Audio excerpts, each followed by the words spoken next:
nourriture et mettait la nourriture sur la table et lui disait, bon, papa, la nourriture est à table. Et il y avait un de nos cousins, il était un peu turbulent. Vu que mon grand-père ne voyait pas, lui venait, il volait les morceaux de viande dans l'assiette. Et à chaque fois, il venait en silence et il volait les morceaux de viande et puis il partait. Mais un jour, on ne sait pas comment le Dieu a fait. Le cousin est venu pour voler et mon grand-père l'a saisi le bras. Et puis, il a commencé à appeler ma mère. Maman, maman, Kouya, Nakamata Mouizi, disant, viens, j'ai attrapé un voleur. Et là, mon cousin, il ne disait rien, parce que s'il parlait, on allait savoir qui c'était. Il a essayé de se défaire, il n'a jamais été capable. Et là, ma mère est arrivée, il trouve, il dit, mais Balthazar, qu'est-ce que tu es en train de faire? Et là, il dit, non, j'ai passé seulement, et puis sa mère m'a cogné. Il dit, toi, tu passais seulement, mais comment tu passais seulement que tu allais passer proche de l'assiette comme ça? Et puis, quand il a parlé, pourquoi tu n'as rien dit? Tu es resté en silence. Et c'est comme ça qu'il s'est fait prendre la main dans l'assiette. Et des fois, quand une personne grandit, et ils perdent la vue. Et Isaac était un de ceux-là. Il a vieilli et il ne pouvait plus voir. Et là, il dit, ben, mon temps approche, je vais faire venir mon fils aîné. Et comme ça, il lui dit, va, fais la chasse. Amène-moi du gibier, tu vas préparer, je vais manger, mon âme va se réjouir. Écoute, la nourriture, c'est toujours bon. Et quand quelqu'un mange, il est content. Allô? Amen. Alléluia. Quand quelqu'un mange, il est content. Et il dit, je vais manger, mon âme va se réjouir et je vais te bénir. Normalement, si Ésaü était honnête, il devait dire à son père en ce moment-là, papa, il y a un petit détail que je pense que tu dois connaître. Voilà, un jour, je suis rentré de la chasse. J'avais tellement faim à mourir et j'ai dû vendre mon droit d'aînesse à Jacob. Donc c'est lui que tu dois bénir. Mais Ésaü n'a pas fait cela. Maintenant, il voulait les bénédictions. Le voilà qui court, prend ses flèches et son arc et il part dans la brousse pour chasser. Heureusement ou malheureusement, Rebecca, sa mère, écoutait. Bon, elle aimait Jacob et Isaac aimait Ésaü. Et là, Rebecca écouta tout. Regardez ce qu'elle va faire. Au verset 6. Puis Rebecca dit à Jacob, son fils, voici, j'ai entendu ton père qui parlait ainsi à Ésaü, ton frère. Apporte-moi du gibier et fais-moi un mets que j'aimerais, et je te bénirai devant l'Éternel avant la mort. Maintenant, mon fils, écoute ma voix à l'égard de ce que je te commande.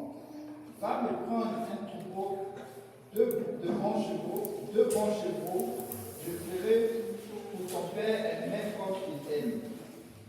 Et tu le porteras à manger à ton père, afin qu'il te bénisse avant sa mort. Jacob répondit à sa mère, voici Ésaü, mon frère, est venu, et je n'ai point de poids. Peut-être mon père me touchera-t-il, et je passerai à ses yeux pour un menteur. Et je ferai venir sur moi la malédiction et non la bénédiction. Sa mère lui dit, que cette malédiction, mon fils, retombe sur moi, écoute seulement ma voix et va me les prendre. Wow! Très souvent, on a à blâmer Jacob pour avoir volé le droit d'aînesse et la bénédiction d'Ésaü. Mais laissez-moi vous dire ceci. Si on regarde vraiment honnêtement, Jacob a acheté le droit d'aînesse et c'est sa mère qui l'a poussé à arracher la bénédiction. Et quand sa mère lui dit le plan, elle dit ton père va bénir ton frère. Maintenant écoute-moi, va prendre 2 chevaux, je vais les préparer. Et tu vas aller, tu vas lui donner, il va manger et il va te bénir. Il avait peur. Il dit, mais maman, moi et mon frère, là, nous ne sommes pas pareils. Lui, il est poilu, moi, je suis lisse. Et si mon père me touche, ça l'est fait. Et elle dit que cette malédiction retombe sur moi. Elle était déterminée à voir cela. Certainement, elle s'appuyait sur la parole du Seigneur qui lui était donnée. Que le plus jeune dominera sur le plus vieux. Mais ce n'est pas la façon de faire. Il y a certaines personnes qui vont te dire, mais quelle était l'autre solution? Mais l'autre solution, c'est juste de laisser les choses entre les mains de Dieu. Tu sais, on a toujours tendance à vouloir mettre des hypothèses impossibles pour expliquer nos déboires, en fait. Mais laissez-moi vous dire ceci. Elle aurait pu dire « je ne fais rien ». Dieu allait trouver une façon de faire que la chose s'accomplisse. Allô? Dieu allait trouver une façon de faire que la chose s'accomplisse. Elle aurait pu ne rien faire. Ésaü aurait pu tourner dans le bois un mois dans le bois sans trouver du gibier.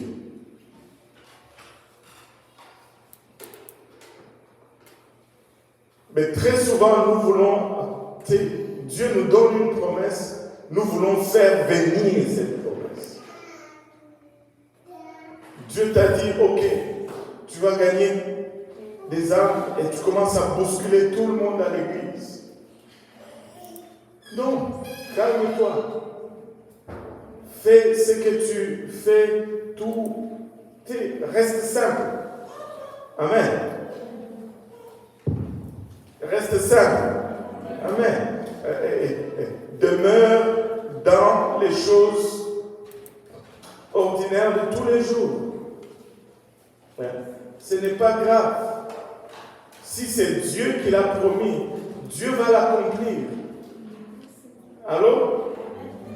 Si c'est Dieu qui l'a promis, Dieu va l'accomplir. Si c'est Dieu qui l'a promis, Dieu va l'accomplir.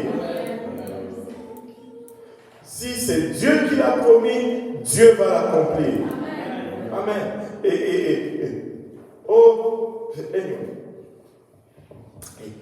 Oui. Est-ce qu'il y a même vraiment une malédiction?